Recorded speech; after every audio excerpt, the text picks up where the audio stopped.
নমস্কার, দেখছেন talk to Bangla. আমি অভিষেক রয়েছে কত সাথে। এই মুহূর্তে যে খবর নিয়ে উপস্থিত হয়েছে, ইউসুফ পাঠান ভারতবর্ষের প্রাক্তন ক্রিকেটার, ভারতবর্ষের ক্রিকেট দলে তিনি খুব ভালো ব্যাটিং করতেন এবং সেই হিসেবেই তার পরিচিতি ছিল। কিন্তু সেই ইউসুফ পাঠানকে এই মুহূর্তে কতটা ঠিক অপমানিত হতে হয়েছে আপনারা শুনবেন। তার ধর্ম এবং তিনি সেই ধর্মের একজন সংখ্যালঘু সম্প্রদায়ের মানুষ বলে তাকে বিজেপিতে নেওয়া হয়নি, এবং তাকে যেহেতু বিজেপিতে নেওয়া হচ্ছে না, তিনি সংখ্যালঘু সম্প্রদায় থেকে আসেন বলে, তার সঙ্গে আরো অনেকেই আছেন, তাই জন্যে এই যে তৃণমূল কংগ্রেসের 20 জন সাংসদের যে টিমটা, তাদেরকে একটা অন্য পার্টিতে মার্জ করানো হলো এবং তারা সরাসরি সাপোর্ট করছে বিজেপিকে। কিন্তু আসল যে উদ্দেশ্যটা ছিল, আসল যে প্ল্যানটা ছিল, সেটা সবাই মিলে একদম সরাসরি বিজেপি জয়েন করবেন, যেমন রাঘব চাড্ডা করেছিলেন এবং তার সঙ্গে 7 জন সাংসদ করেছিলেন। কিন্তু এই যে তৃণমূলের যে টিম, তৃণমূল কংগ্রেসের লোকসভায় কাকলি ঘোষ দস্তিদারের নেতৃত্বে যে টিমটা তৈরি হলো, সেখানে তাদের সংখ্যাটা তো গুরুত্বপূর্ণ, 20 জন তো হতেই হবে 29 জনের মধ্যে। কিন্তু গুরুত্বপূর্ণ যে জায়গাটা, সেটা হচ্ছে যে তাদেরকে সরাসরি বিজেপিতে জয়েন করানো যাবে না। তার কারণ এই 20 জনের মধ্যে 4 জন এমন রয়েছেন যারা সংখ্যালঘু সম্প্রদায়ের মানুষ। কারা কারা তারা?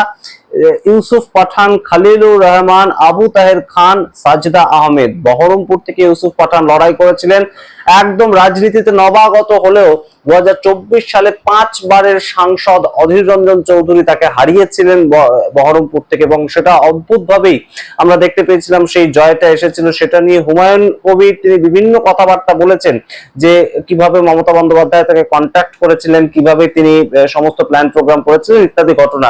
কিন্তু সেই ইউসুফ পাঠান যখন একদম বহরমপুরের মানুষের ভোট পেলেন, এবং বহরমপুর এমন একটা জায়গা লোকসভা কেন্দ্রে, সেখানকার 45 থেকে 50% মানুষ সংখ্যালঘু সম্প্রদায়ের মানুষ, এবং সেখানে তিনি ভোটে দাঁড়িয়েছেন। ভারতবর্ষের প্রাক্তন ক্রিকেটার, যার রাজনৈতিক অন্য কোনো পরিচয় নেই, তিনি ভোটে দাঁড়িয়েছেন বলে মানুষ যেখানে বিজেপি বিরোধী ভোট দিলেন, সেখানে তিনি জয়ী হয়ে সরাসরি এনডিএ তে সামিল হচ্ছেন। কিন্তু এনডিএ তে সামিল হতে চাইলেন তিনি, কিন্তু তাকে বিজেপি গ্রহণ করলো না। এই ধরনের খবর উঠে আসছে। ইউসুফ পাঠান সহ খলিলুর রহমান তিনি জঙ্গিপুর থেকে জিতেছেন, আবু তাহের খান মুর্শিদাবাদ থেকে জিতেছেন, এবং সাজদা আহমেদ উলুবেড়িয়া থেকে জিতেছেন। এই যে 20 জন সাংসদ তারা ছেড়ে চলে গেলেন, এই 20 জন সাংসদের মধ্যে কি সবাই একই দিকে একইভাবে প্ল্যানটা করেছিলেন, নাকি এদের মধ্যেও কোনো একটা দ্বন্দ্ব তৈরি হয়েছিল? মেঘা প্রসাদ, আপনারা জানেন, এবিপি নিউজের একদম দিল্লির অন্যতম একজন গুরুত্বপূর্ণ মেম্বার এবং তিনি অ্যাঙ্কারও বটে। তিনি সম্পূর্ণ ইনসাইড স্টোরিটা তার সোশ্যাল হ্যান্ডেলে লিখেছেন।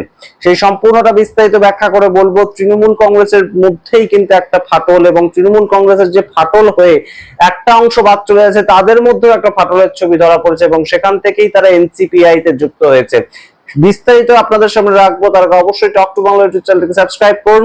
প্রত্যেকটি ভিডিওর আমরা ডেসক্রিপশন বক্সে আমাদের জয়েন হওয়ার জন্য লিংকটা আমরা দিয়ে রাখছি, আপনারা ক্লিক করে আমাদের মেম্বারশিপ গ্রহণ করতে পারেন। আপনাদেরকে এই মুহূর্তে জানাই, মেঘা প্রসাদ তিনি যে খবরটা একদম জানাচ্ছেন ব্রেকিং বলে, ইনসাইড স্টোরি, তিনি সেখানে লিখছেন, TMC rebel MPs were divided into 2 lots.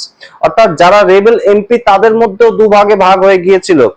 One wanting to completely walk away from TMC, leaving its symbol and identity behind।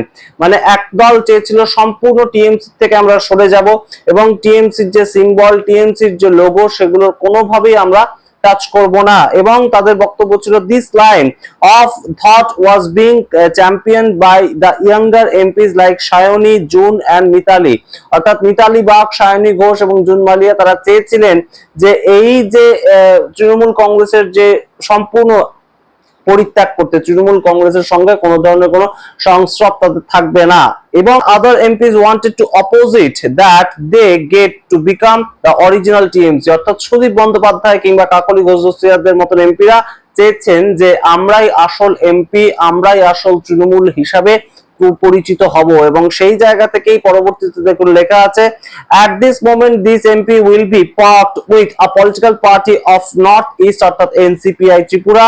এবং তার পরবর্তীতে লেখা, they will continue to be there till the next Lok Sabha election and maybe before the election they will merge in BJP. অর্থাৎ তারা হয়তো পরবর্তী Lok Sabha vote পর্যন্ত এই পার্টির হয়েই থাকতে পারেন, এবং তার আগে হয়তো কয়েকজন মার্জ করে যেতে পারেন বিজেপির। অর্থাৎ বিজেপির বিজেপির পতাকা নিয়ে যেমন ভাবে বিজেপি জয়েন করেন রাঘব চাড্ডা থেকে অন্যান্যরা, তেমন ভাবে তারা জয়েন করবেন। কিন্তু সেখানে একটা ক্যাচ আছে, সেখানে সেই ক্যাচটা কি পরে তিনি লিখছেন, BJP is unwilling to take the Muslim MPs like Yusuf Pathan and others who are now in the rebel camp and perhaps not will take them before 2029 election as well.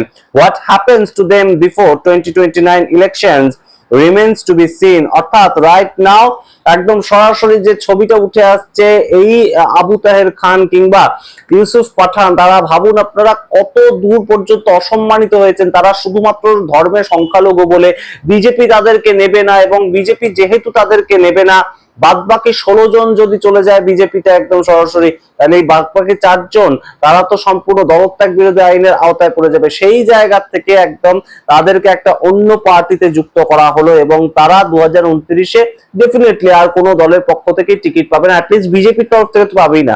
অর্থাৎ বিজেপি তাদের স্পষ্ট এটা বুঝিয়ে দিচ্ছে যে তোমাদের সংখ্যাটা আমাদের দরকার, কিন্তু তোমাদেরকে আমরা নিতে পারবো না, তোমাদেরকে আমরা কমপ্লিটলি আমাদের পার্টির মধ্যে মার্জ করাতে পারবো না। সারা ভারতবর্ষ জুড়ে 240 জন এমপি রয়েছেন ভারতীয় জনতা পার্টি, তার মধ্যে একজন এমপিও সংখ্যালঘু নেই।